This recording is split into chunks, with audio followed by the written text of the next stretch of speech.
Super league കേരളത്തിൻ്റെ football അത്ഭുതങ്ങൾക്ക് തുടക്കം കുറിക്കാനുള്ള സംരംഭം. നമ്മൾ ഫുട്ബോൾ ഭ്രമമുള്ളവരാണ് മലയാളികൾ. പ്രത്യേകിച്ച് വടക്കൻ കേരളത്തിലാണ് ആ ഭ്രമം വളരെ കൂടുതലെന്ന് മാത്രം.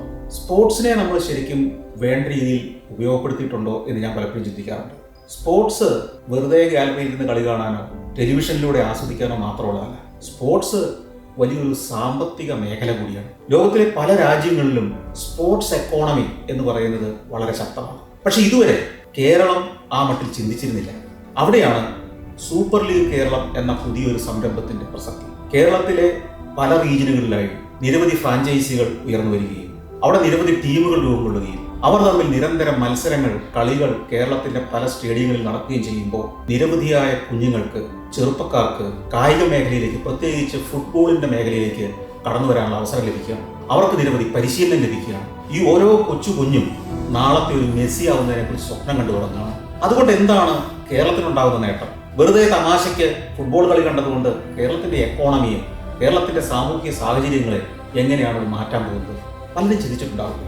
പക്ഷേ നമ്മൾ കേട്ടിട്ടുണ്ടാവാം, ഇംഗ്ലണ്ടിലെ ഫുട്ബോൾ ക്ലബ്ബുകൾ, സ്പെയിനിലെ ഫുട്ബോൾ ക്ലബ്ബുകൾ, പോർച്ചുഗലിലെ ഫുട്ബോൾ ക്ലബ്ബുകൾ, ജർമ്മനിയിലെ ഫുട്ബോൾ ക്ലബ്ബുകൾ, ലാറ്റിൻ അമേരിക്കൻ ഫുട്ബോൾ ക്ലബ്ബുകൾ, ഇങ്ങനെ ലോകം മുഴുവൻ നിരവധി ഫുട്ബോൾ ക്ലബ്ബുകൾ കോടാനുകോടിയുടെ സാമ്പത്തിക ഇടപാടുകൾ നടത്തുന്നതും ആ എക്കോണമിയിലേക്ക് കോടാനുകോടി ഡോളറുകൾ ഓരോ വർഷവും പമ്പ് ചെയ്യുന്നു. കേരളം ഒരു കാലത്ത് കായിക താരങ്ങളുടെ ഒരു നാടായിരുന്നു. ഒളിമ്പിക്സിൽ വരെ പ്രതിഭ തെളിയിച്ച ധാരാളം കായിക താരങ്ങളെ നമ്മൾ സൃഷ്ടിച്ചിട്ടുണ്ട്. IM വിജയനെ പോലുള്ള ഫുട്ബോൾ താരങ്ങളെ നമ്മൾ സൃഷ്ടിച്ചിട്ടുണ്ട്. അദ്ദേഹത്തോടൊപ്പം ഒരു കാലത്ത് പ്രശസ്തരായിരുന്ന നിരവധി ആളുകളുണ്ട്. പക്ഷേ നമ്മൾ ഒരിക്കലും ലീഗ് ഫുട്ബോളിന്റെ വഴിയിലേക്ക് അധികം സഞ്ചരിച്ചിരുന്നില്ല. കേരളത്തിൽ ഫുട്ബോൾ ഒരു വലിയ തരംഗമായി മാറുമ്പോൾ ഓരോ ടീമിലും നിരവധി പ്രതിഭകളുണ്ടായിരുന്നു. ഈ പ്രതിഭകൾക്ക് പരിശീലനം ലഭിക്കും. അവർക്ക് അവർക്ക് കാണികളുണ്ടാവും, അവർക്ക് ഫാൻസ് ഉണ്ടാവും, അവരെ സ്പോൺസർ ചെയ്യാനുള്ള വലിയ കമ്പനികൾ വരും. ഇവരെ ഹോൾഡ് ചെയ്യുന്ന ഓരോ ടീമുകളും വലിയ സാമ്പത്തിക കേന്ദ്രങ്ങളായി മാറും. ഓരോ ടീമിനും നിരവധി ജീവനക്കാരുണ്ടാവും.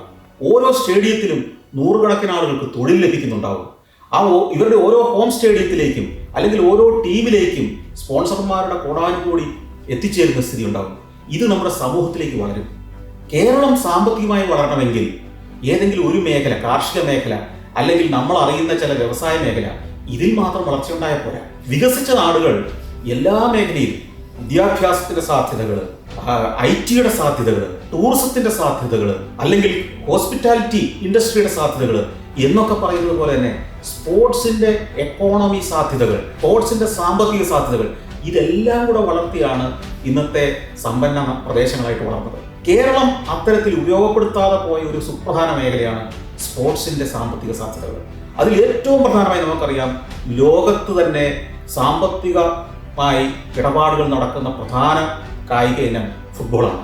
ഫുട്ബോൾ ലോകത്തിന്റെ ഒരു ഭ്രാന്താണ്. ഫുട്ബോൾ ഒരു മതം തന്നെയാണ്. നമുക്കറിയാം, കുറേ രാജ്യങ്ങളിലൊക്കെ ക്രിക്കറ്റ് വലിയ പ്രചാരം നേടി. പക്ഷേ ലോകം മുഴുവൻ പ്രചാരമുള്ള ഏറ്റവും വലിയ കളി ഏതെന്ന് ചോദിച്ചു കഴിഞ്ഞാൽ ഫുട്ബോൾ തന്നെയാണ്. ലോകം മുഴുവൻ ആരാധനയുള്ള ഏറ്റവും വലിയ ഒരു കളി ഏതെന്ന് ചോദിച്ചു കഴിഞ്ഞാൽ ഫുട്ബോളാണ്. അതൊരു സംസ്കാരമാണ്. കേരളത്തിൽ അത്തരത്തിലൊരു സൂപ്പർ ലീഗ് കേരളത്തിന് വേണ്ടി ഉണ്ടാകുന്നു.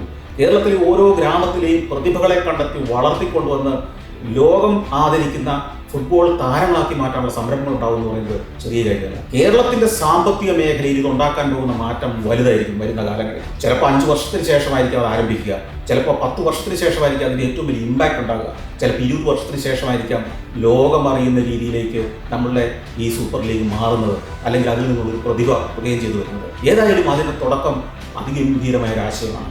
അതിനെല്ലാ ആശംസകളും നേരുകയാണ്. തീർച്ചയായും ഇത് എത്രയോ കാലം മുമ്പേ വരേണ്ടിയിരുന്നതാണ്.